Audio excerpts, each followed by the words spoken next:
with recalling memories, and that group asked to have a speaker, and so Bruce Tracy was one that was recommended.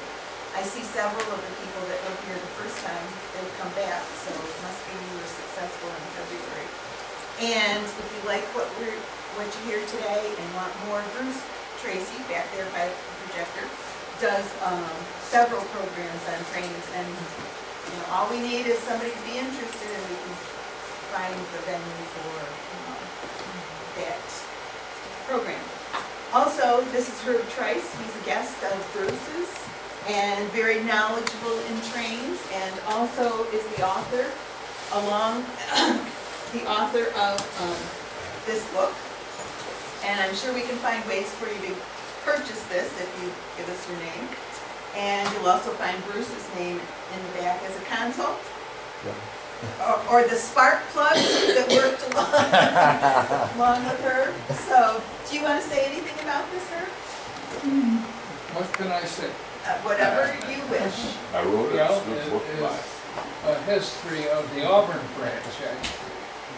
Only fleetingly on the A&I era. We can mention that. So, it's a very nice book. Well, it had nice pictures. They weren't somewhere. No, I remember the steam parts of it, and the rest is history, and the diesel was the top side of it. And this book, we want to thank Dale Ackerman. He donated this book to the museum at the last program, so that's another thing that got us started. Somebody wanted to say something? No, I was just going to say that the only place that I knew if they are needed was Ithaca.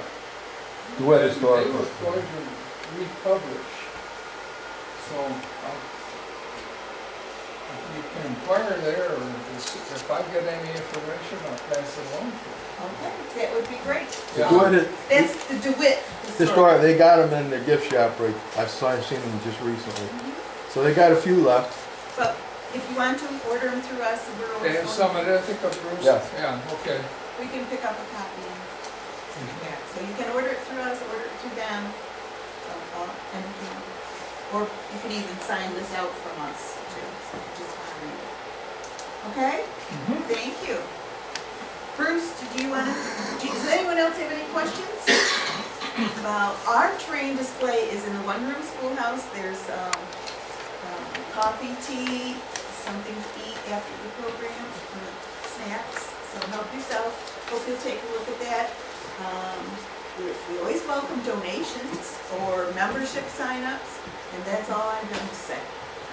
Okay? Some people would say that's a lie, but Well, when Marilyn asked me to do this, she didn't put any restrictions on me. She gave me a lot of freedom. And I was going through stuff I had, and I ran across this carousel that Herb and I had done to promote his book. And since I had just seen Herb was with him yesterday, and I talked him into coming here a few days before. So I'm sure that once the program's over, if you got questions, he'd be glad to answer them. So you may wonder why. I'm going to go through some history first, just to bring everybody up to speed. You may wonder why the Auburn Division. Well, first the Auburn Division was the largest of 7 Lehigh divisions by track miles. They had 315 miles, and 2 it was local, and it affected the development of our area, and 3 we have the foremost authority here. And we've already been introduced, my good dear friend and my mentor Herb. So before we start with the slides, I'm going to take you back. In the 1800s, mid-1800s, there was 2 railroads that went across the state east to west, and I'm going to put that map on, and we got a head in the way over there. Oh, Mary, your head is kind of in the way. Would you like to trade spots there? I'll sit up here then. Oh, Okay. Sorry. What's up there is a Southern Central engine that went from Owego up to North Fairhaven. But I'm going to put the map up. This is the Auburn Division from Sayre to Owego and up to Fairhaven. Then there was the A&I. They left Auburn and came down to Ithaca. Then there was the E&C who left Elmira and went on up to Camden eventually.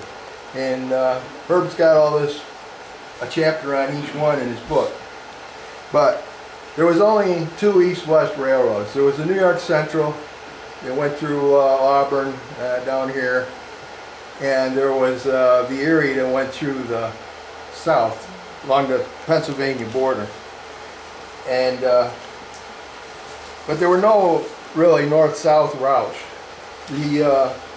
There was a railroad built in 1834 that left Owego and went up to Ithaca, but it was pretty primitive, and they used horses for power, and that's a whole other story. We could do a program on that too. But, so anyway, in 1852, the Lake Ontario, Auburn, and New York was chartered to run 74 miles from the village of North Fairhaven here down to Auburn and to Pugsley Station. That was just south of Ithaca, and today it's known as Caroline. When the Civil War broke out, they'd spent $450,000, and much of the grading was complete between Auburn and Fairhaven. At the end of the war, George Post of Sterling set out to revive interest in the line. The revival abandoned the original plan and moved east through Moravia, Groton, Dryden, and Owego. Mr. Post convened a railroad convention in Auburn in September 1865, where the name Southern Central was first used. The new railroad moved rapidly with stock subscription, open to the public in January of 1866. And by 1868, grading was actively in progress and substantially completed by the end of the year. So by the beginning of 1869, it was ready to lay track and buy rolling stock. And by March 5th of 1870, the railroad was completed between Owego and Auburn, and the first official freight 3 days later. So much for the good news. The New York Central and Auburn was standard gauge, and the Southern Central was standard gauge. But the Erie on the south end was broad gauge, and that means there was 6 feet between the rails, where the New York Central and the Lehigh was 4 feet 8.5 inches between the rails. The Southern Central wanted to link up to what later was the Lehigh, but then it was known as the Pennsylvania and New York, and they were building toward Waverly. This would give them a connection to the coal fields in Pennsylvania, but how do you get from Owego to Sayre? To use the Erie, one would have to transfer coal to broad gauge cars in Waverly, move them 15 miles to Owego, and transfer them back to standard gauge cars, which was not a good idea.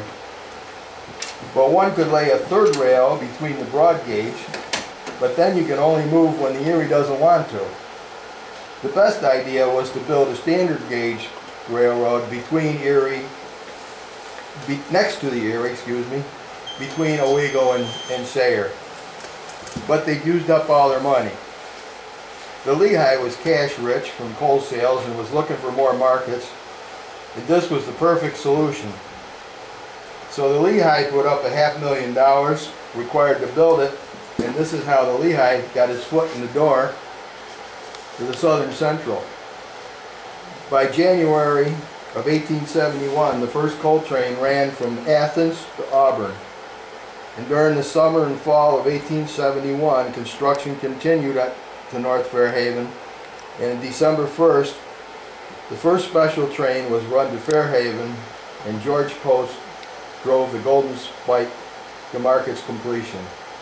Nearly 7 months lapsed before the Southern Central was able to operate coal trains to Lake Ontario. But in May of 1872, the 115 miles was open. And by 1887, the Southern Central faltered financially, and the Pennsylvania and New York assumed operation. In December of 1888, it was taken over by the Lehigh and became the Southern Central Division of the Pennsylvania and New York. By 1890, the title Auburn Division replaced the Southern Central Division. And by 1895, the property was transferred to the new company, Lehigh and New York, or the LNNY of the Auburn Division. So, with that, we will start.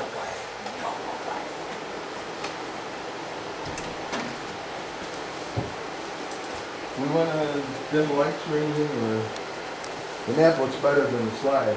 Can you kill the lights by the door? Thank you. We'll start in Sayre, which the passenger business that went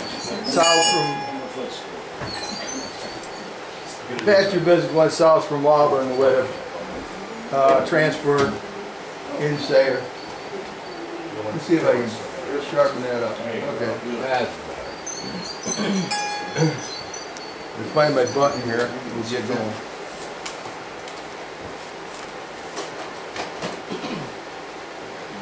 This is SC Yard, which stood for Southern Central. The main line of the Lehigh was coming up from New York and went in this direction toward Buffalo. This went to Owego, but there was a big yard in here called the Southern Central, or SC Yard. In this you're looking west, and the Erie main line is over here, double track, and this was the Lehigh that got the Southern Central in trouble with their loan. Now we're in Waverly, and at this point you're on Southern Central tracks and you head north, and I believe this is the original Southern Central station. Owego is, there's Sayre and there's Owego. Pretty much the next town north was North Valley, and you can see a pretty good crowd.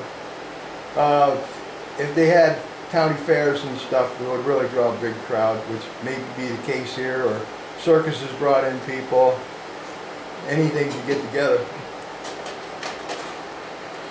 I'm doing a big jump up to Freeville because we got a lot of territory to cover here. And here's 2 trains, and Herb has timetables showing there were 22 passenger trains a day in Freeville, and that's not counting freight, and they don't even have tracks today. There's a senior citizens complex which marks where the 2 roads crossed each other. That was the second station.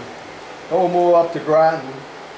This station is still there, but Smith Corona had bought it and they cut the eaves off, and it don't look much like a station. But it's right back behind the ice cream caboose, if you're familiar with that. You're looking north in this picture. So I'm going too fast. I can slow down.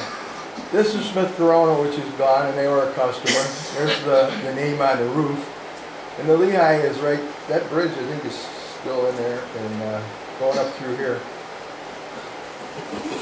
I'm assuming everybody knows where Groton is. So.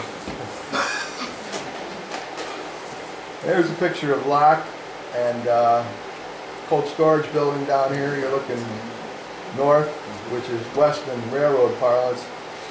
All the railroad directions are east and west, and it doesn't matter which compass directions and railroad directions get confusing, but once you understand how they work, I think this is the agent, Maine, and he lost an arm, so if you look, you can always tell because he's got an empty sleeve. You can kind of pick him out.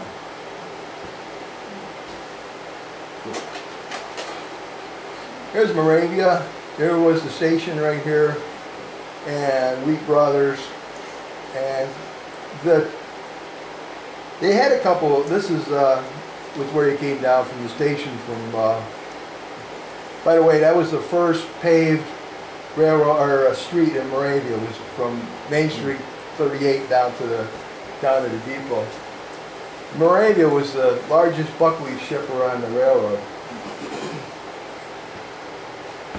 Also back in Locke there was 2 creameries, and the agent used to put a boxcar of eggs together that they would switch out.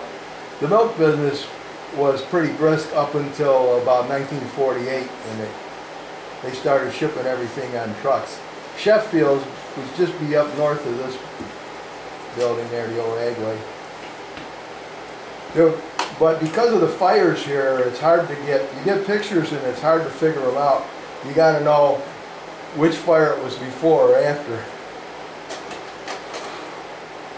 This is a list of stops that they did in the summertime along the lake. And Cascade was a regular stop. They had a station and a water tank there. But there's Casawasco. They had like a flag stop. There was a little building there which is still there. They use it for storing wood in today. And if you wanted the train to stop, you put a flag out and they'd stop and pick you up.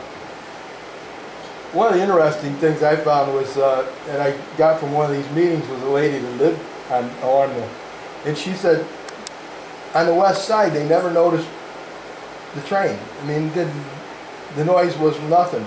But on the east side, everybody complained because of the sounds going across the lake. She also told me a story about how she went to school in Auburn, her and her sister, and they would take the train home. Their father would take them to Auburn, and then he'd pick them up at school, take them over to the railroad station, and they'd take the train home. And she said the neat thing about it was if they left, they'd stop right back of her house for her. And if they left their sweater on the train, the next time it went through, the conductor would throw it in the backyard. So, this is Cascade with the water tower. And I believe this is the station location. It wasn't much of a building. It wasn't a station like you'd normally think of. And Cascade Hotel. And there was sidings up in here. And they cut ice here and shipped it. A lot of hay shipped out of here. Oh, there was a good story. Let me back up one. There was a good story about the kids in John D. Rockefeller grew up around Moravian. He used to come back and he would pass out dimes to the kids. So a couple of the kids, the story goes, they would be in Moravian and they'd stand in line and they'd get their dime. They'd run in the station. The kids' ticket to Cascade and back was a nickel. They'd buy a ticket, they'd go to Cascade, get back in line and get another dime.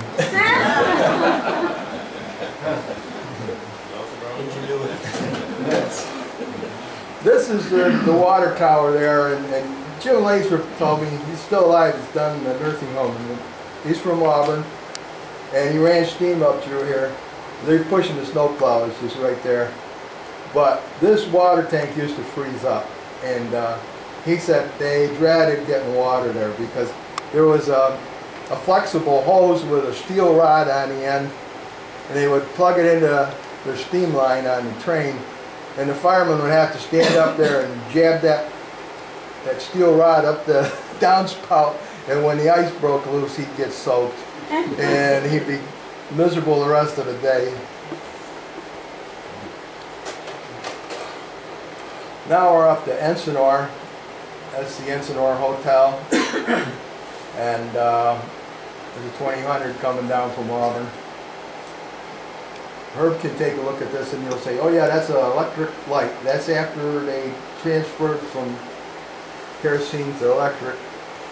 And Herb's a wealth of information for me. He just tells me all kinds of things I don't see in pictures. But I'm learning. This is, the Letchworths had a place up farther north, and what's interesting is the sign is not on the station. The reason for that is it's not a Lehigh station, it's a private station. And the gentleman that owned this, his brother donated the park to New York State, Letchworth State Park, south of Rochester. So it's an interesting family. Now we're up to Owasco Lake, which is still there. And They changed the name back to the Southern Central name on the station if you look at it, which is for those four corners, but the Lehigh changed it to Alaska Lake. And the lady in Locke used to be the agent there, and she told me they lived upstairs, and she said that was the greatest place. She never had to worry about trash. She said those coal drags would come down from the lake, and she'd step out on this balcony, and away, drop it in a coal car, empty coal car, and away it would go to Pennsylvania.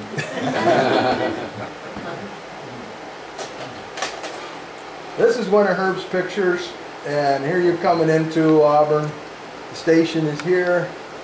Right there is a little tower where they cross the New York Central.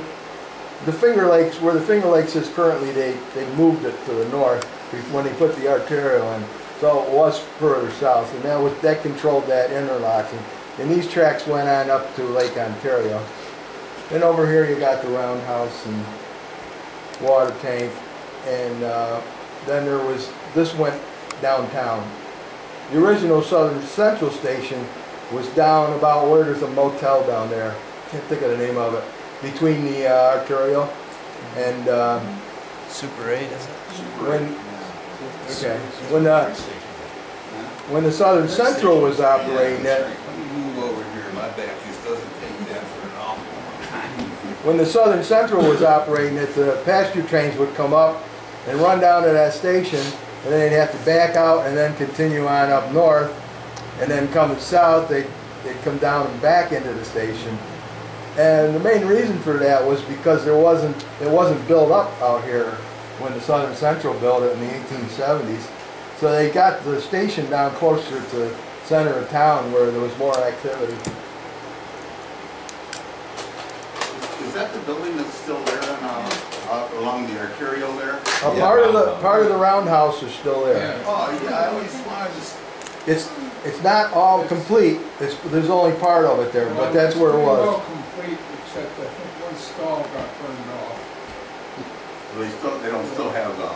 Yeah. Well, they still got the round thing in there too that goes around? No, the turntable's not there. Yeah, That's not there. The turntable is gone, but the pit is there, the retaining wall.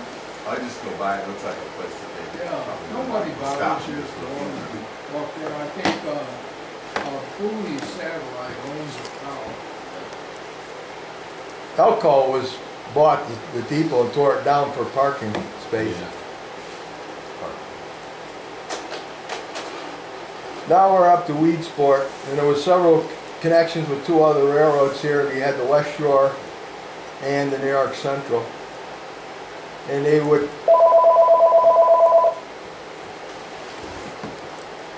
On your way?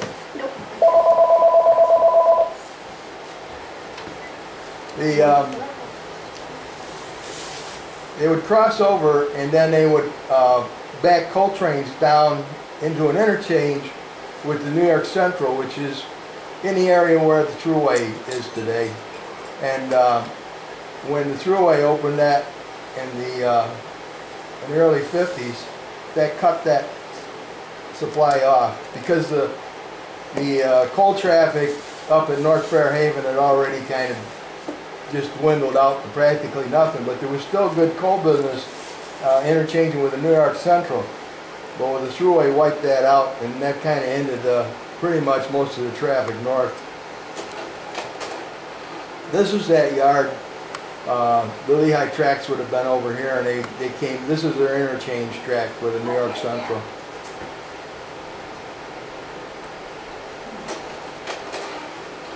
Now we're up to Cato. Part of this station is still there if you turn left there off of 34, yeah, you can still see it. I think Herb's buddy here took this picture. Isn't that your car, Herb? Yes. 1936? No, 26. 26, okay. 4-cylinder Chrysler, Okay. two-wheel brakes. License plate number?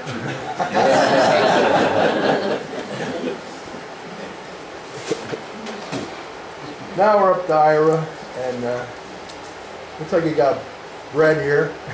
It's either a delivery or a drop-off, one or the other. Proceeding north, this is where they crossed the RWNO, which is the Rome water town in Ogdensburg, and later the New York Central bought that out. This is looking down the Lehigh tracks toward North Fairhaven. And this is the tower that controlled that interlocking. This, by the way, has been saved, and it's in Sterling, Historical Society? The red schoolhouse. Right. Out in back. Okay. Backyard. Here's another picture of it. Herb was telling me how they moved that thing. They put that on logs and skidded it down there in the wintertime when there was snow on the ground. It took a heck of a lot more to move it back to where they got it now. 7 miles. So here was North Fairhaven Station. You can see the name right on the end, which was a residence prior. That's kind of unusual, isn't it? Yes. Who did you say lived there, Herb? Was it Post, or was there a Mr. Post that lived there, or what? I can't remember what. It may have been, I don't know, but Okay. the guy said it was full of bugs by the time they got to say it. So they wouldn't say anything. This was an engine facility up along the lake with a water tower. Now, I was hoping this would show up better, but if you look carefully, the turntable is right here. And Herb and I was up there a couple years ago poking around, and you can still see the stones. They're right flush with some people's lawn. They mow right across it. You can still see where the exact location where the turntable was. It's on Railroad Street. This was one of the ice houses up there. Yeah, that was owned by somebody from, what was their name? They were good Colgate. Wilcox? Wilcox? No.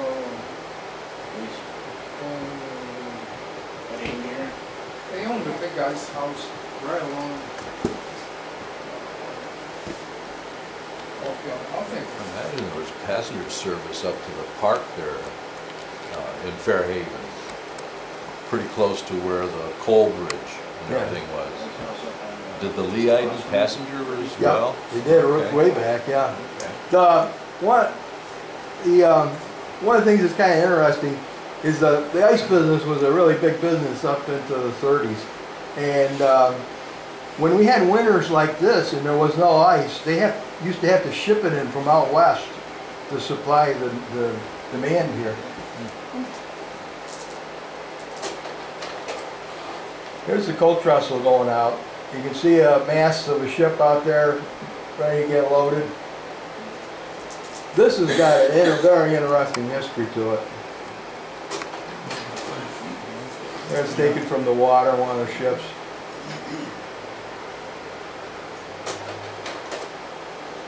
There's the engine up there with the coal car. Most of these headed for Canada, I believe.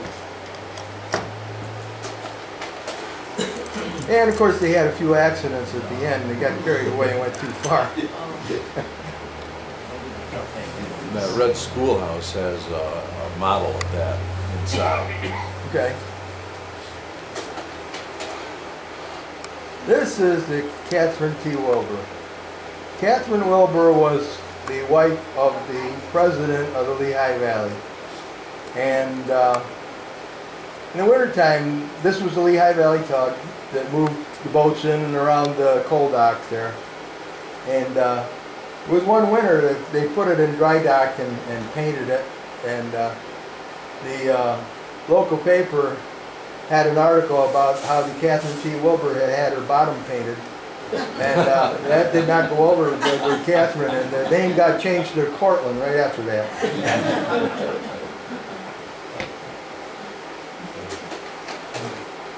This is a picture Herb took coming in. This is taken from there was a tower there, I'll show you later, on Genesee Street, traffic, or no, I'm on the wrong street, I'm sorry, Herb. We're showing, this is the A&I, right? We're looking south. Looking the other direction. Now, I got it confused with another picture. Herb, this Columbus Street? That's looking towards there. Yeah, Columbus Street Yeah, here? this is Baker Avenue. That's Baker Avenue. Okay, okay, That's the old okay. yard house there. Yeah. The street and the distance behind those cars was Columbus, Genesee Street, and on the left of the cars, out of sight. American Locomotive, and then to the right, a block. On this front. So from Auburn Yeah. to get to Ithaca, you would have taken these tracks here. And that's first carpet with the tall stacks. In the distance would be Columbian Road. In the distance to the left would have been,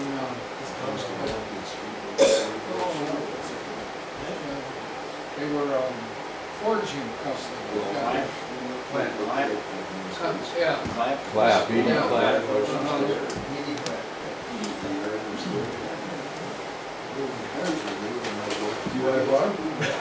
Yeah, the trouble. This was a junction, when you got over to Cayuga Lake. If you went this way, you went down to Ithaca. If you went this way, you went up to Cayuga, and then you could cross the lake there the way Finger Lakes does today. And once they got across the lake, they separated the New York Central and the Lehigh, and then they went in different directions. But this was also part of the Auburn division, and we're right up in this area at this junction, I think. Am I in the right? Yeah. Go back to that one. That's the characters in that little drama there were more interesting than the real one was. The man with his back to us was Mike Moore Jr. You can see he didn't wear work clothes. He wore a nappy pair of trousers and a coat, and he wore a derby to work. He also wore gloves because he had one hand cut off, and he was tender about that. He wore gloves so that nobody suspected anything. He worked in the old days before automatic couplers when they used Lincoln pins, and he had a scout to show for it. And, he's an old head, and as old as he was, his father was older and he was still over there. But the guy in the background there behind the switch, he's a dandy. His name was Bullhead Wright. And, that's Bullhead Wright.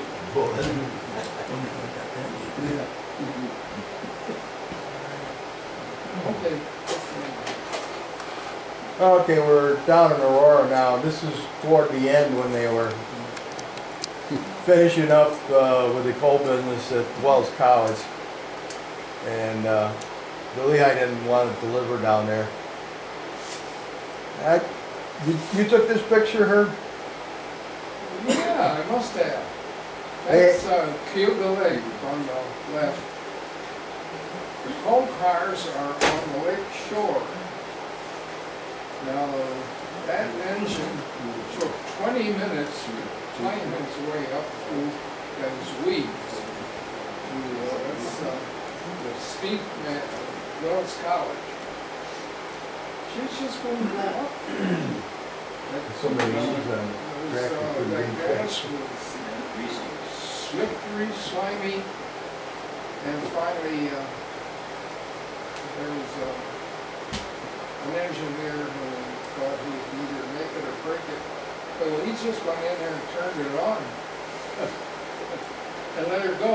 And after a while, she climbed the go down through those weeds, move over a few inches. Get up. Then once he had the weeds burned off the rail, then he was able to get that coal train up and Tracy. The last coal train from the Rose College and converted to gas after that. What year was that? What year? It was in the 70s. About 71. Yeah, I'd have a date. It might be on the slide, but I can't get at it right now. Tom owns the station in Aurora, right? Yep. Or where is he? Oh, there, I didn't even see him. And do you want to say anything? And he knows that he worked for Wells College, and he was the mayor of Aurora. So Tom's got probably some stories that you could help us with. Well, I think that was about when they quit using coal. They converted from coal to oil in 1972, 73. In the last year they used coal, they trucked it in, and this would probably be about 1971. Because the last train through, the cars went off the track, they had a hell of a time getting it back on, and well, anyway, I think that's when it was. Do you want to say anything about the station that's still there? Well, we're remodeling it and preserving it. My son Jody is doing most of the work. Anybody drives through Aurora, welcome to swing down and back and look at it. It's behind Dory's. We had to turn it in order to maximize the property, but it's still there, and he's doing a great job of remodeling it and bringing it back to its original, I think, beauty. A lot of intricate detail in it, and I always thought it was worth saving. And We're hoping to make it into a residence. So that's when we drive by and see that it's not running north and south. That's right. That's the reason for it.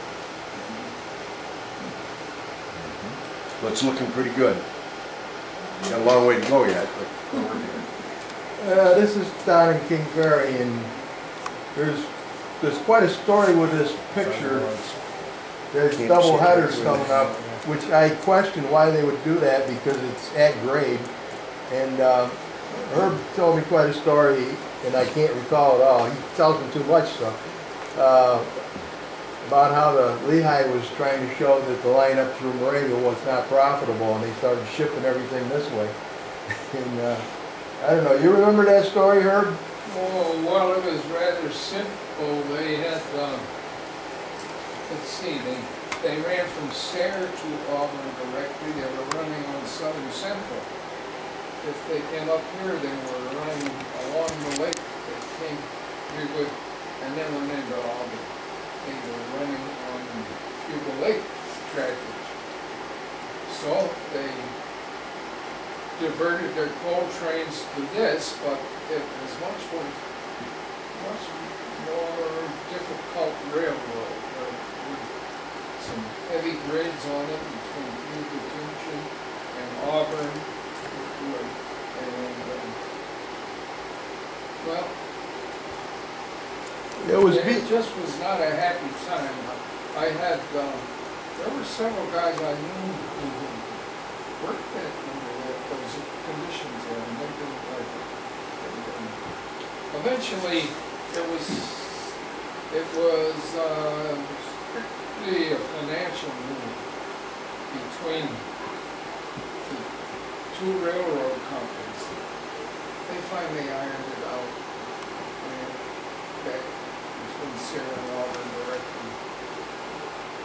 They were trying to show funny things through the numbers. No. So, just one more question on that.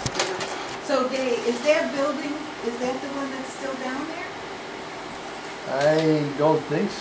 I don't think, the barn's still there, but there's no station.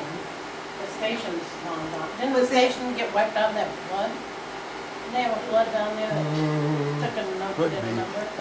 I knew a plumber from Groton named Hollis Bell, and I know he had his camp right on the foundation of the water tank. It's still there. But the building that's down there right at the bottom of Clearview, what is that? Is that does that have it something I to do? think it was just a storage barn. I do too. Okay.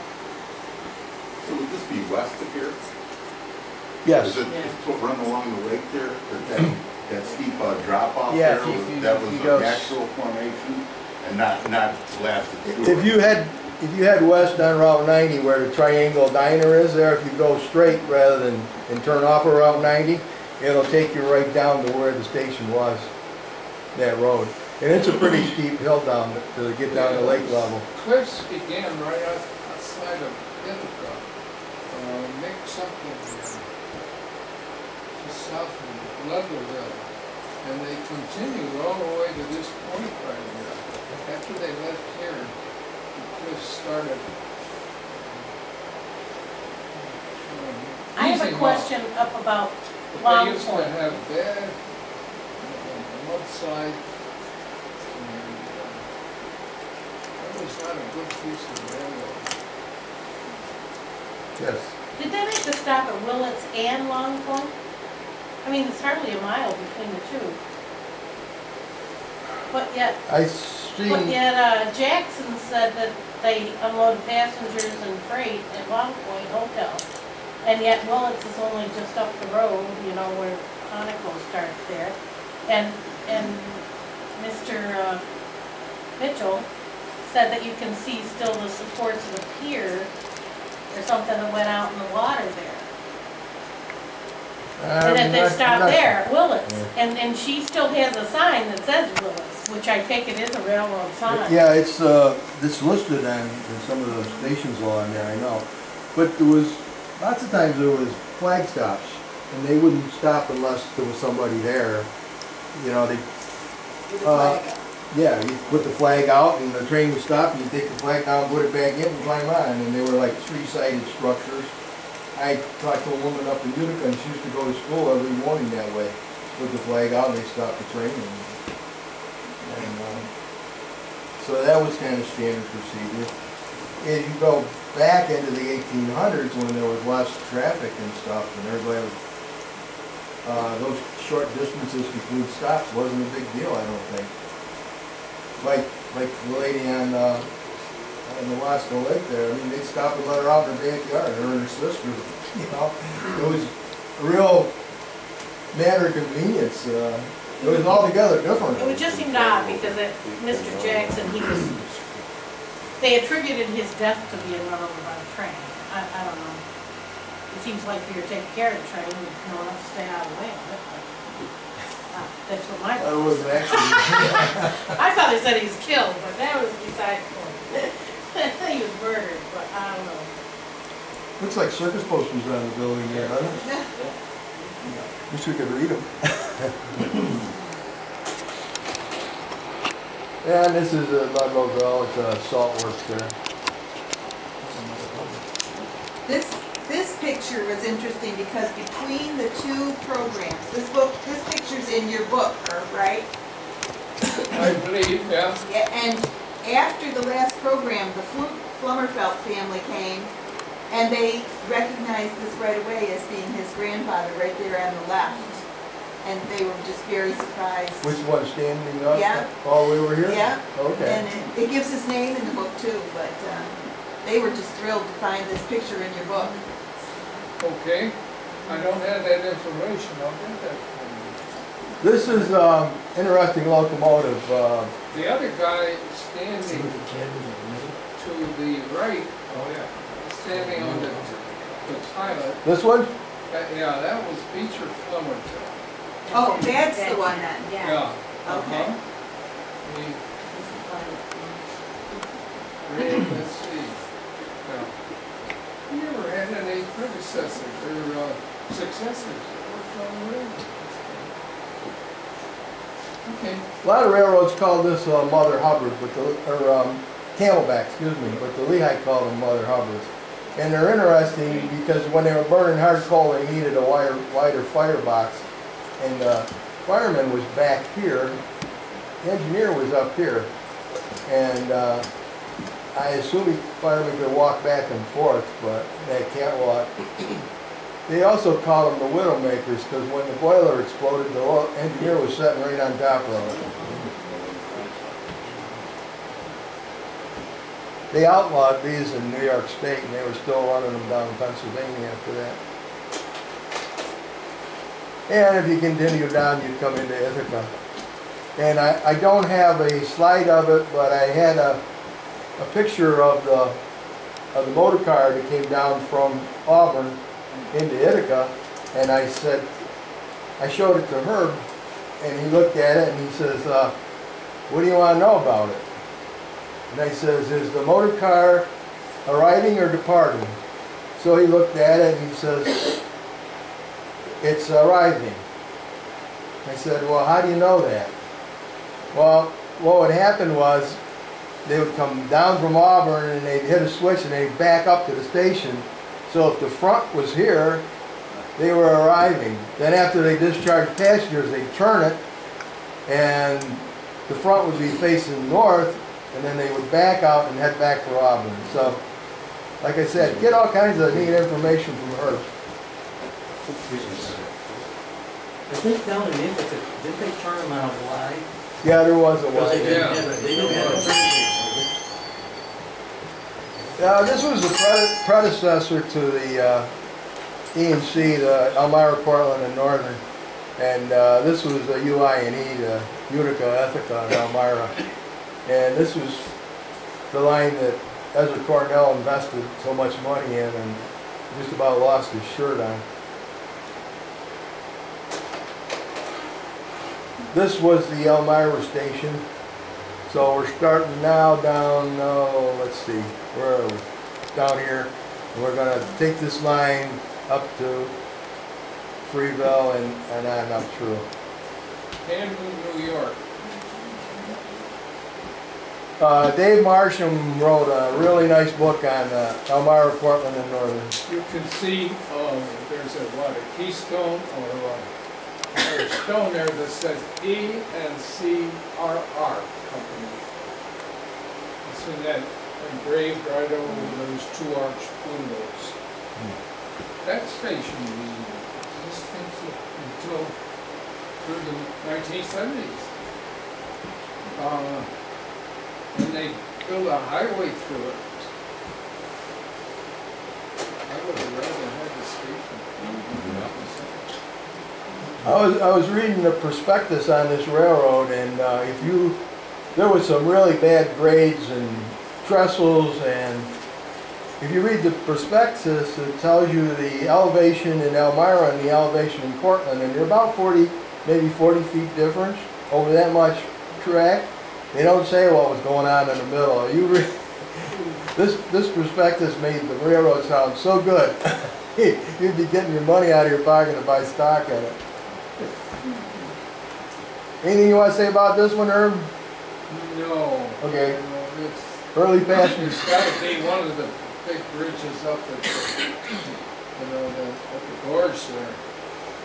Early passenger cars with truss rods down here and open vestibules, and this is Swartwood heading down going toward Manhattan at this point. Here was Manhattan, and the passenger branch on coming up from Sayre on the Lehigh was over here that went into Ithaca, the station where the station restaurant was. This line, the E&C, there was a tower over here, and they crossed over right past the station a little bit to the east, and then this one continued on to Spencer. One railroad was on one side, and they both used this station. This is Welsheville, and I've been down there and I can't figure out where this building was. But this was, to me, interesting because it was called a Union Station, and I was used to like a big station like Utica being called a Union Station. But the only thing that meant that there was more than one railroad using it, and the Lackawanna was over here and the Lehigh was on this side. For a little town, they had two railroads. Kind of interesting. And there's Brooktondale Trestle. There's another picture of it on the cover of Herb's book. Must have been quite a view from up there. The first time we went over, the crew wouldn't ride the train. That bridge was demolished 1935. We found that still in high school. The East Isco station was up on the hill there, has been moved, and for a while it was a barn. I don't know if there's anything in it now or not. You can see it from Judd Falls Road. They painted some awful psychedelic colors there at one time. Also, the trolley came up from down below, so you could transfer from the railroad up on the hill down to the one down in the valley by trolley. Now we're in Etna. Next stop will be Freeville. And there was a mad rush for the trains. You get the train coming from Auburn, train coming from Sayre, they met on one track, train coming from Elmira, another one coming from Portland, they met over here, and everybody was a mad rush transferring from one train to the other. Yeah. Now wait just a minute. Go over that again. We got trains over here and trains over here, right? Yeah, yeah. I didn't say which was which, did I? Let's see. We figured out this smokestack was in the northeast quadrant. That was The water tower down fancy there. window faced the E&C. This one here?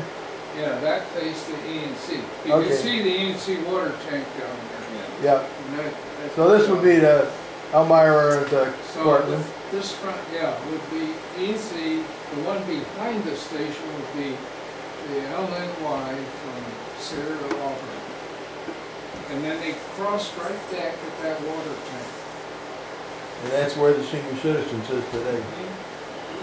Excuse me for... There was a restaurant and everything in this building. But I think this was torn down in the 40s maybe? Yeah. Prior to that, there had been a wooden station. This is Portland, and with the freight station and the new passenger station under construction, and which at one time it was a bar there, the third rail, and I don't know if it has any occupants today. Nice building, tile roof.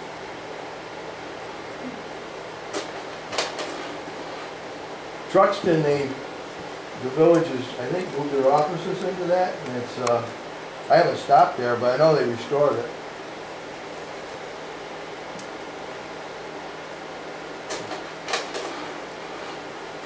And Tyler.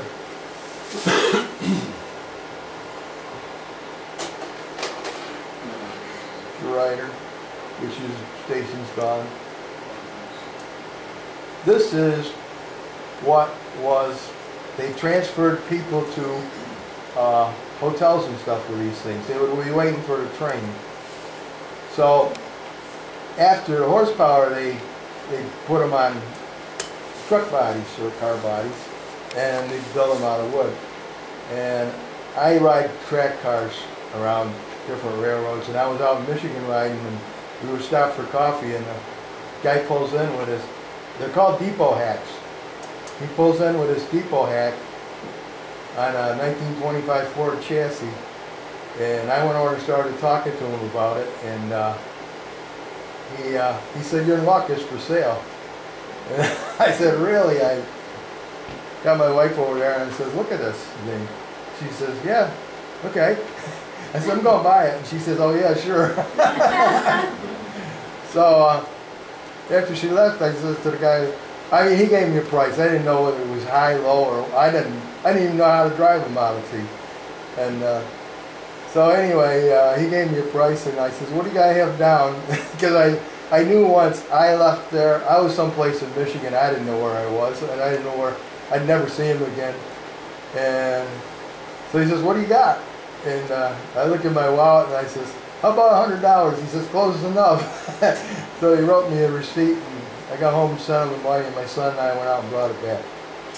So if you need a ride on a Model T, people hack, I got That would be there's a nice few to hills bring to between the here and there, but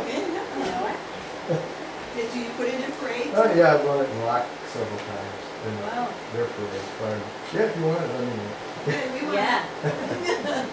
It's kind of neat, it's got fringe around the top. There was that particular year, electric starters were an option, so I don't have to crank it. So we're up to sheds, and this building is kind of still there. It's been remodeled. The station was in the end of the building. There's your milk platform with your cans out. That was an interesting era on the milk business because the cans went in these cars, and they would take them to Sayre, where they left for New York City, and at night the train would come back and drop these empty cans off. And this was at night, and they had to get the right cans at the right station. I kind of boggles my mind how they figured out how they kept all this stuff. They said the guys would put like a board between the railroad car and the platform there, and you'd give them a spin and they'd roll right up the board. Which would be fun to see.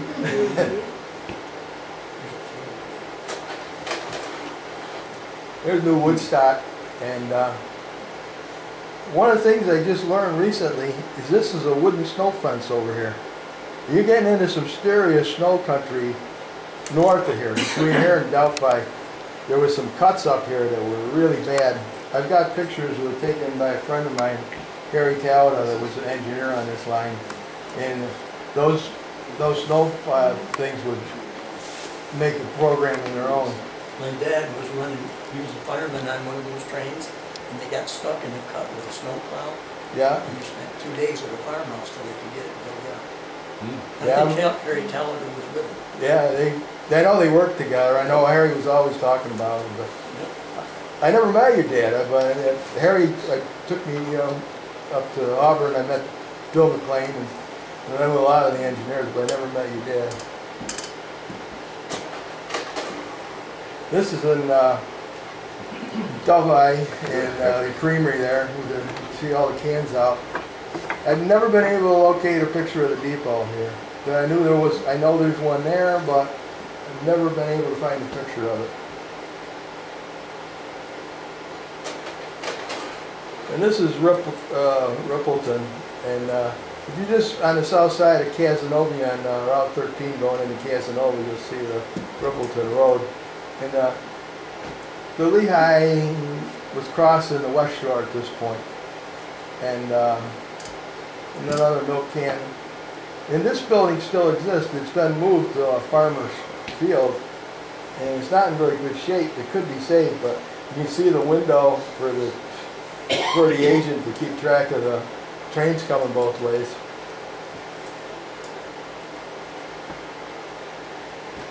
And all your signals there.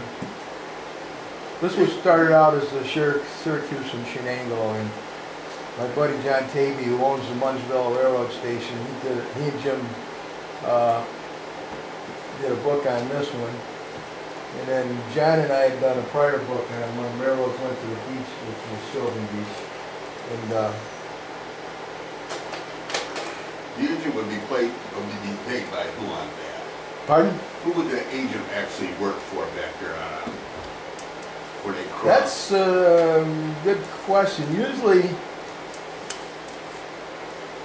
the second railroad that crossed was responsible for taking care of it, I believe. The first one, was there first, and so it was the responsibility of the second railroad. Basically stop the trains for if there was a confusion between the first and the second. Yeah, that railroad would have been built as a CMC, I believe, Canastota and Casanova. And I'm not, it may have been there before the Syracuse and Shenango. It went from Fayetteville down to Earlville.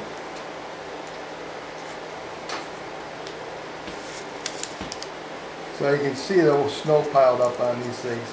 It was just a bad area for snow up through there. Now we're up in Canastota on the Lehigh crossed the New York Central on a bridge over here. They crossed the West Shore at grade, but and then they went across the Erie Canal. And then there was a switch, and they brought coal in to this point where they transferred it to the canal boats. This way to Sylvan Beach.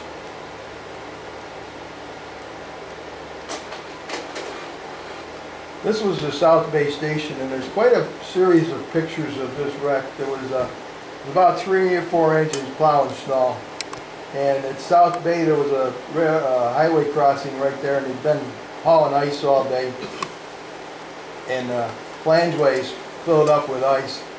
And when they came through with a snowplow, it jumped the track and wiped out the station. The agent and 2 section hands were in there, and nobody got hurt. But it was quite a ride for the guys in the snowplow. And there was this Tubbs down here. He'd just gotten a camera for Christmas. And he was down there, and he was taking pictures of the train coming through, and he got probably about 8, 10 shots of this whole wreck, because he just happened to be there with a camera. He was in the right place at the right time.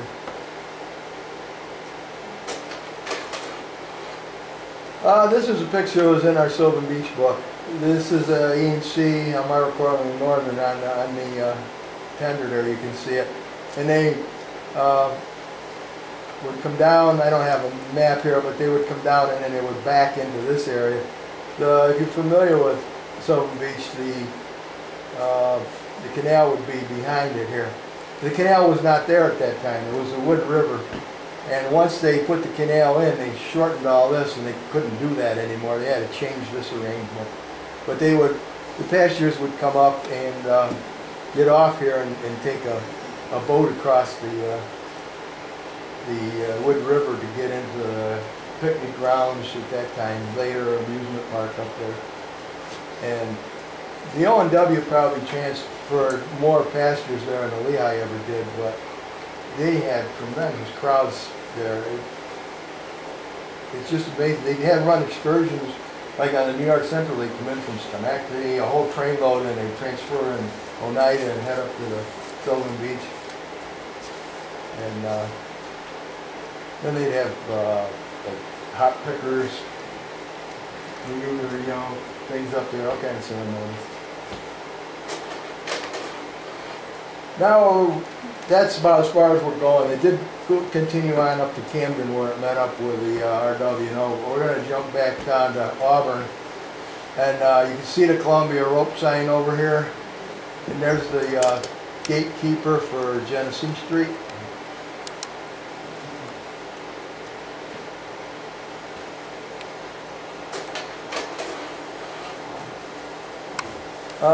This is taken from that structure where the gatekeeper was. This goes into Columbia Road. And the Auburn Station would be down here, and this would be Columbus Street. And this is Claps over here, A.D. Clapp. This is one of Herb's pictures.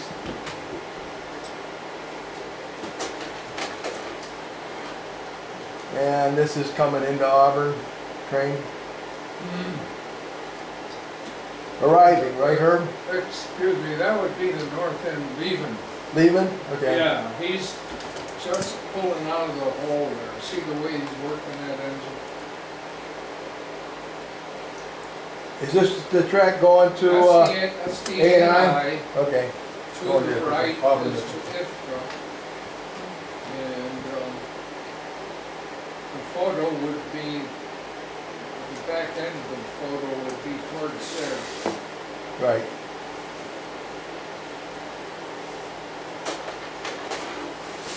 This is another one of Herb's pictures, and you can see the water tower up here. This was where they loaded out ashes.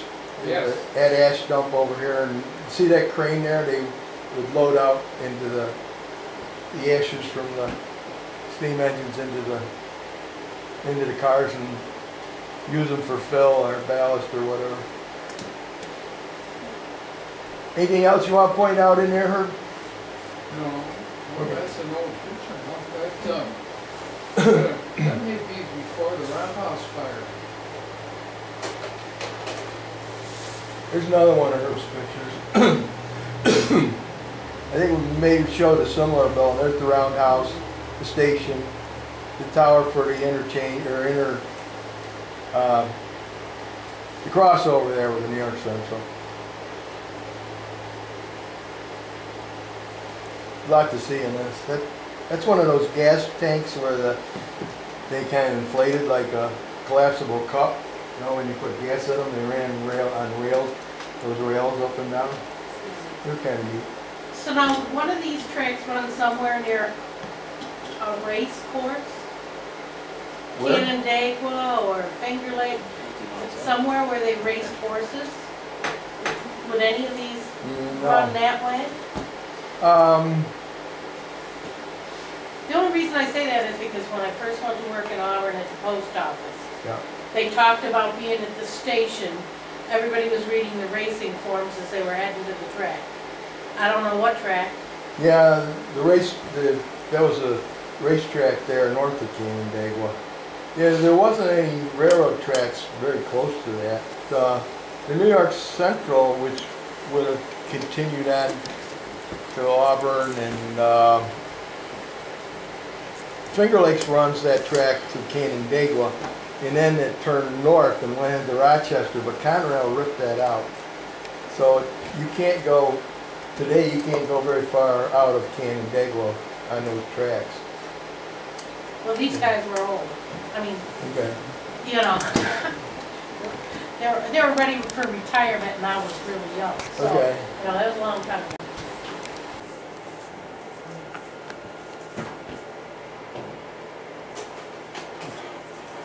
There's the back of the roundhouse. This was the first of the 4.62s that they began running on the Auburn branch. Take the rest. These were the biggest, pretty much the biggest engines they ran up through here. That's right. They would fit on the turntable, right, Herb? Yeah. Because they had a shorter tender. They used these same engines on the main line, but they had a longer tender for farther distances. Who built them? Who built them?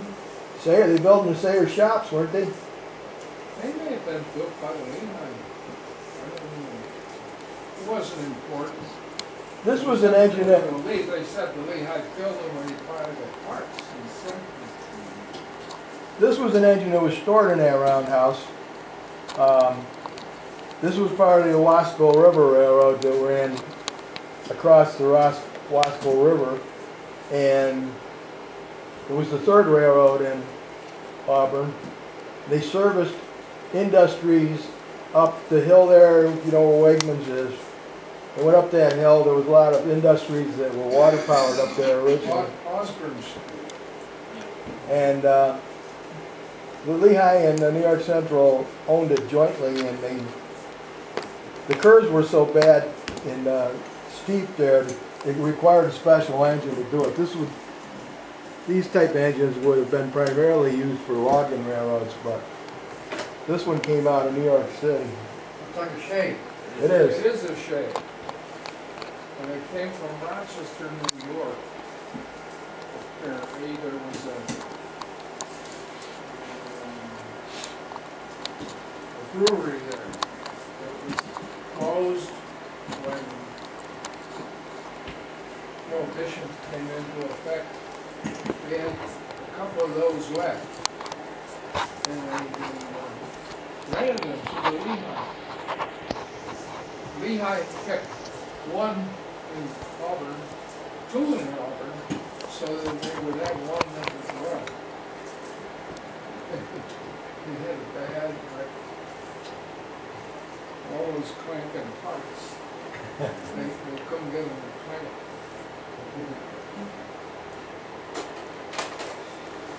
That was the freight house. You can see the Lehigh lettering up here. What street was that on? Washington is the street in Washington. the foreground, and Clark would be in the back, where you can see that automobile right on the corner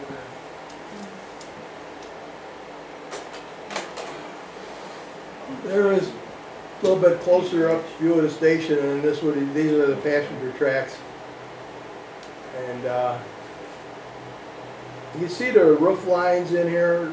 At a later date, they took those off, which will show up. This again is heading north toward North Fairhaven. There's that tower I pointed out before where they crossed over. Here's the shot of Columbia Road. Here's Genesee Street this way and Columbus Street. And station's down in here someplace.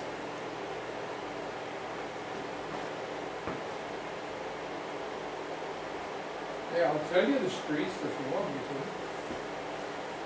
I'll give you the pointer. I'll give you the pointer. Oh, That's Genesee Street right there, right? yeah, that's Genesee runs in front of the plant. That's Columbian Road. The railroad angles up along the right front corner there. Crossing that would be Columbus Street. Yeah, you're on it. Columbus Street runs down and connects with the present day arterial road.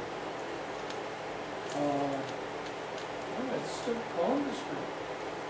Oh, then over in the corner, then apex between the two pieces of railroad there. Did you find that, Bruce? No. Oh, all right. I don't know where. I'll show you. This right here was, Oh, okay.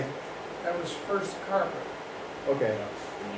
And then back of it would be alcohol. The short line doesn't show up in this, right, Herb?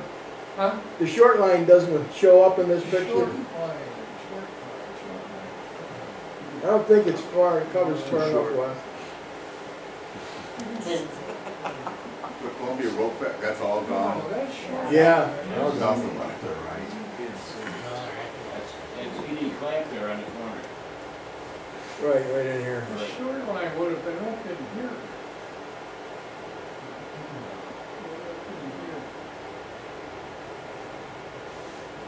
Where the GLF was? Yeah, you know, they had a station. Alco used it for an oil house. It was in very good condition, and it was right up there where Monroe Street ended, along the New York Central track. Hey, there's a lot of stuff in that photo, up above there. And here over the top. It's boring. Unless you want to lecture. New York Central, is that the one that's be north of, where you go, I guess you come out past York Street there, there's a railroad that goes out. That, at the present day, that's Lehigh. It's still behind. Yeah. It would, let's see who would have that. Yeah, the central never went down there. Hey, wait a minute. Too far north for that, right? It came down through the, Well, so that is out there by where you come out York Right. Street right there, there's I see a lot of railroads. and I It never- goes down to the bottom of the plant. Okay, I didn't, Yeah, Marcusville Station. okay. Ran right through the ballpark. If we show you on a map easily enough, it would be the top corner of the picture, top left-hand corner of the picture, if it did. It came down along the State Street. Down in this area here, Lehigh had a yard, not a big yard, they called Paul's, and it shows up on different maps and railroad things, but there was, you almost think it's a station there or something, but it wasn't, it was just a bunch of sidings. Same thing happens north of Moravia, they always refer to Meads, and north of Moravia there was sidings up there. Paul's came from a landowner that lived in there. I never found a reference to Meads, how that name came about.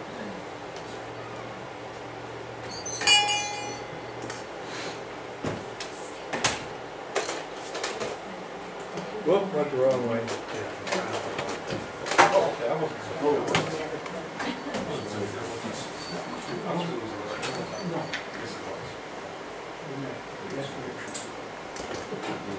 Augie and Bonnie, there's a couple chairs over here.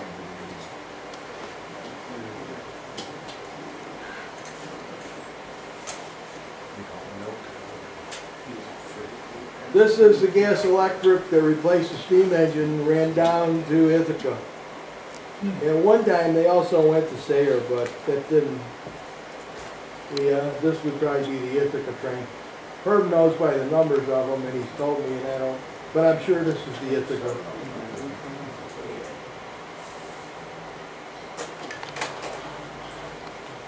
I told you they cut the roof overhangs off, and there's a view of it. You had the Ithaca gas and electric and a trailer.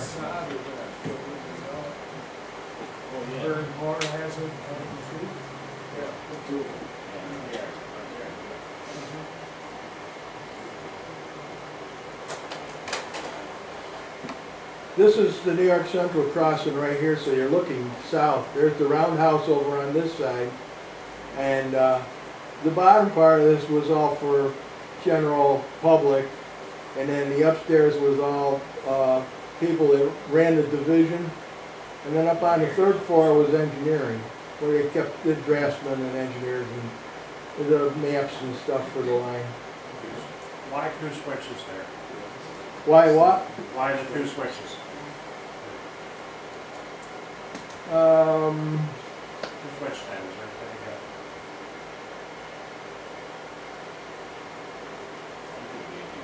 I don't know.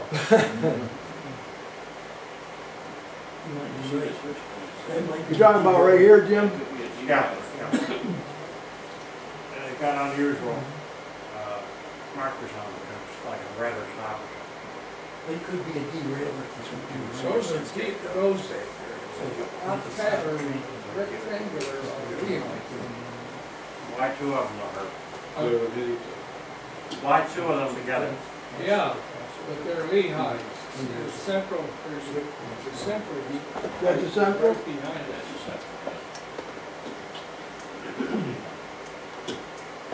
You think they'd have been a derail on each side of it?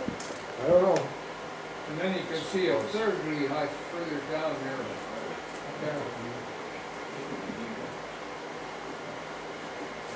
Yeah.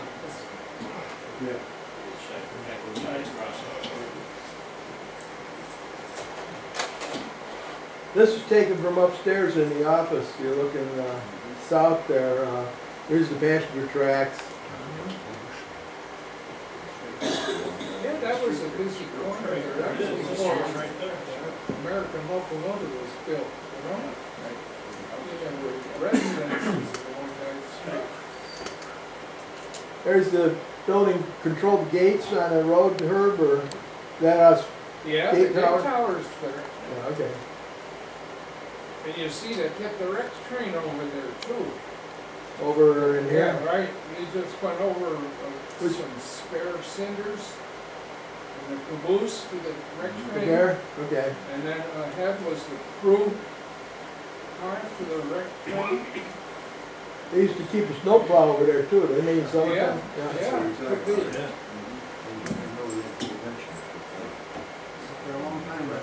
What street is it, Kurt? That's called, well, it's a continuation of Baker Avenue, Row. See, they stored those ashes all over. They sent them up the halls. Well, They that fill probably those have, flat actually, up was just to the right. ponds. They ended up buying it, this whole section.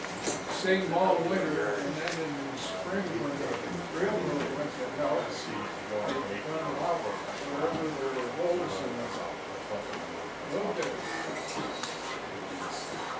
And they would put a tie right under the trucks. And then they'd open the gate on the car and get the engineer to shake them up just a little bit, and he would try to go 2 or 3 miles an hour, so pushing that tie. And who would spread the cinders along just to the top of the rail.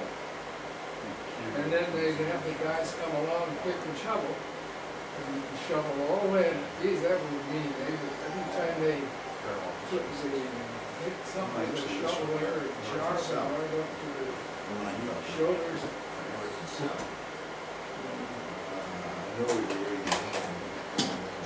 Here's another view of the another view of the station, and I told you the engineering was up on the top here.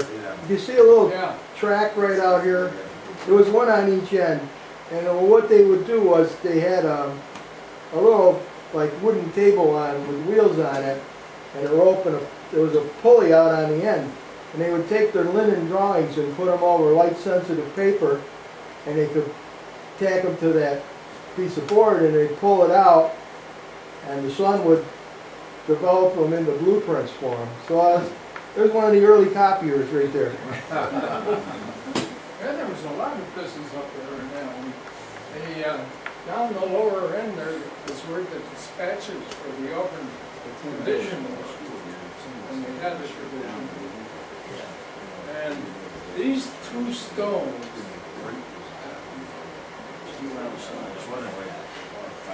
Yeah, right up there and right that there. stone still exists out in the troop. It turned out good boss when I got the station down. He loved those stones. And he paid a couple of bucks to get them moved out to his house.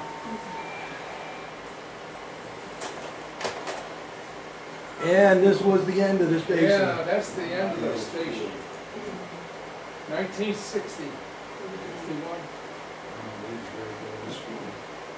Schooling. And that's the end of the program. Well, this part of it, I got something on. I got one other thing I want to cover, and this will be on the other screen. This is a tribute to one of our local railroad guys from Moravia, Kenny Ackerman. This is a picture Harry took in the locomotive. You got this picture, Dale? No, I don't. We'll have to make you some prints. And the second one. That looks like Mr. Ackerman. yeah, Kenny Ackerman, right? Yeah, yeah, right. Yeah, that's a picture Harry took of him. No, I never saw him without a hat. So it's- okay. There's our local connection for today, beside her. So, and that's pretty much it.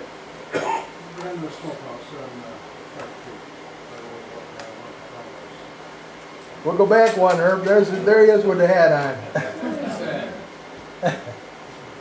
Yeah, you're at a bad angle. You can't see very good from there. Maybe we can leave it alone. Yeah, we can do that. Get at a different angle there. Maybe film. He's got his hat on, Herb. That's Kenny too. That's Kenny too. He's got his hat on there. You said you never saw him with his hat off? Oh, okay. All right. That's it. Harry Taylor took those pictures. Okay. Well, then that would be. Take the next picture. Yeah. Okay? No, I don't think that's the same picture. Different jacket. Different engine. Wait, not only that, different engine. Come back to the front and you can. Huh? No. Same person, but Which we- different times. I'm not gonna get in an argument with I wish we could figure out where that was from the background, but you gotta study them sometime at the house. Yeah? okay, we can do that. So, this is Dale Ackerman, did you know that? Huh? This is Dale Ackerman. Oh, yes. So, Yeah. I remember getting the first date. we also, I found some other things, Dale. Here was your mother's pass, and then here's a report of an accident that your father didn't testify at.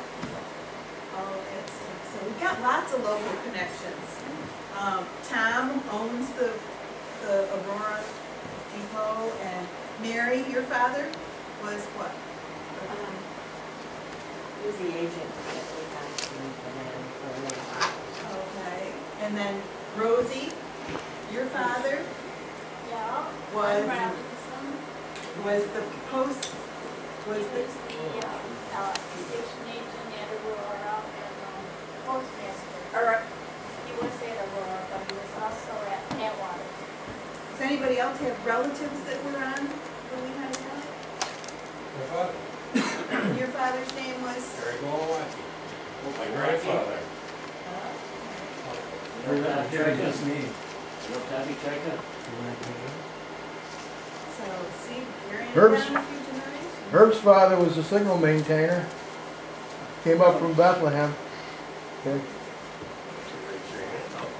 Anybody else? have a connection? I was associated with the other railroad, but they referred to the Lehigh Valley as the other railroad. My family, they were New York Central people. Okay. And we were from, I'm from the Rochester area, so New York Central and out in Caledonia, see, that was what we were associated with. We used to be right across the street from my great aunt and uncle was the station there. And when we were kids, it was, the train stopped there, you know, you could run over there and stuff as the people got off. And right behind our house was another railroad, so we were like, having sitting there. I'm sure they're scary. Well, it's been interesting, some of the things that have taken place since the last program. Yesterday, Leon St. Clair was in here, and he saw your pictures, Maurice, and that are on display in the other room, and he was asking if that was the Nichols Bridge? Nichols? And he was saying that one of the construction workers fell in, and they just kept pouring it, they couldn't stop, and they figured he was dead anyway, so he was going on with that story. I was like, oh.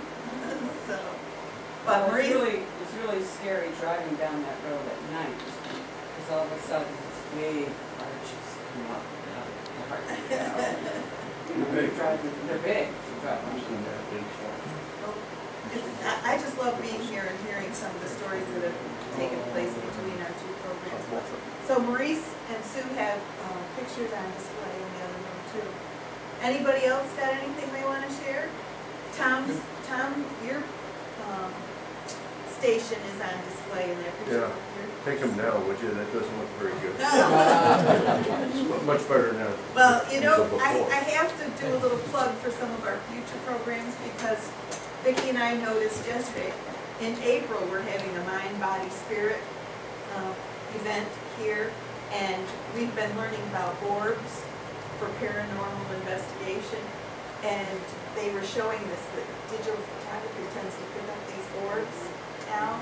Well, on your train station, there is a huge picture of an orb in there which tells that that was a spirit, there was a spirit. So your renovated place is haunted. Is that what happens when I tape measure every day? That's it, I betcha. We'll have to find out on April 28th. I just want to put a quick plug in for the Steamtown in Scranton. If you've never seen one of those roundhouses, theirs is still all intact, and a museum and everything, so it's really very functional. You got a picture of that in there, right? What line is it? That was part of Lackawanna. Yeah, that's an interesting. National place. Park. National And Park. station down there, that's just unreal. And we've got to somehow get a slide for Bruce of Atwater's, because Atwater Station isn't on yours. And you can drive down Atwater Road to where that station was. You can drive down Clearwater to where Kings Ferry Station was. There's an article in there on Willits, which Gay had mentioned. Bob Fitzgerald's grandfather was killed between Willits and King Ferry. There's another one from when my father-in-law, Claude Mann, and Mert Rowan, and Cal Jump, and there's a fourth one. They were driving along and hit the train at Shoemaker's Crossing. So that's kind of an interesting article. All these things are on display here through April 1st. So, You know, the trains affected the people too. When I went out to Auburn first, when we were throwing mail, you stood in a case and you just put the mail in the cubby holes. Well, there are three older guys and they poked the mail and they were doing this all the time. And finally I asked one of the guys, I said, what's the matter with these guys? And they said, well, they threw out the train, so you had to keep on the balls of your feet so you didn't go back and forth, so you didn't fall down. RPO cars. Well, Gay, your grandmother also, you told the last time. Yeah, she went down and picked up the mail for King Ferry. With a horse and Horse and buggy. twice a day. And if you do go down to King Ferry Station, think of that hill with the horse and buggy. And Claude used to tell about pulling up from Atwaters with his team and couldn't do a full load because the hill was so deep. He had to do several loads. So there's all kinds of stories that are fun to share. So, Bruce, do you have anything else? There's a couple of CDs that would make an interesting program if you haven't seen them. Bill McLean was an engineer in Auburn, and he just died on Christmas Day, this last Christmas. He shot movies going up through just the lines we just talked about. And they were 8mm movies, and I had seen the original ones, and they were kind of shaky like 8mm were, but they've been redone with modern electronics, and they make beautiful pictures, and we could show them if you got a DVD thing. We can bring them over and show them too. I have them. There certainly is enough interest, so hopefully we'll be having more programs and getting the city people from Auburn out here in the country and seeing what it's like out here. Have to put them on the train. So, anything else anybody wants to share? Yeah, I got some figures I can quote.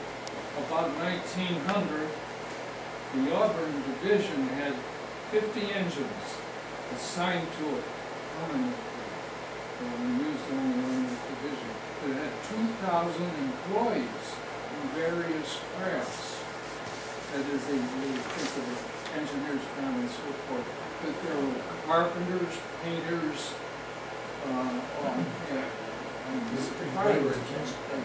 the agents. I mean, every small station along the road, You don't at least an 8-hour agent, you know. Some of them have had 16-hour agent.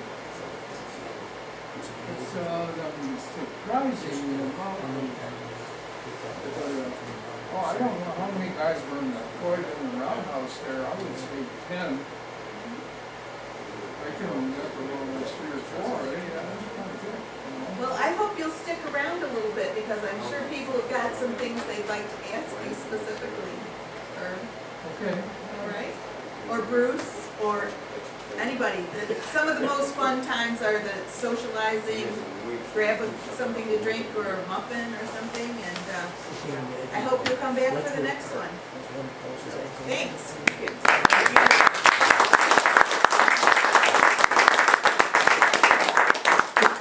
Thank you, Bruce. So I have a feeling you're going to be doing more programs. We go up to Auburn, and Bill worked, back in those days there was problems with trees growing up, and they couldn't see the crossings, you know? And Bill was very active in the union. He was the engineer's representative to the union, and he shot a lot of these for safety reasons, because they were complaining about the railroad wouldn't keep up with the maintenance, but the shots he took were just, you just can't get them back. And there's 3 DVDs total. And there's some on the Naples branch out of Genoa, and there's stuff down the A&I here, because he worked all these lines. And they're just really interesting, I think. Where do you think you'd find them available? Oh boy, I've gotten mine at train shows. I don't have to do any. No, I go to train shows and such too. That's something that I'll look for. Yeah, if my son was here, he could tell you the name of them. I can't. I mean, the guy down in Pennsylvania. Bye, Rosie.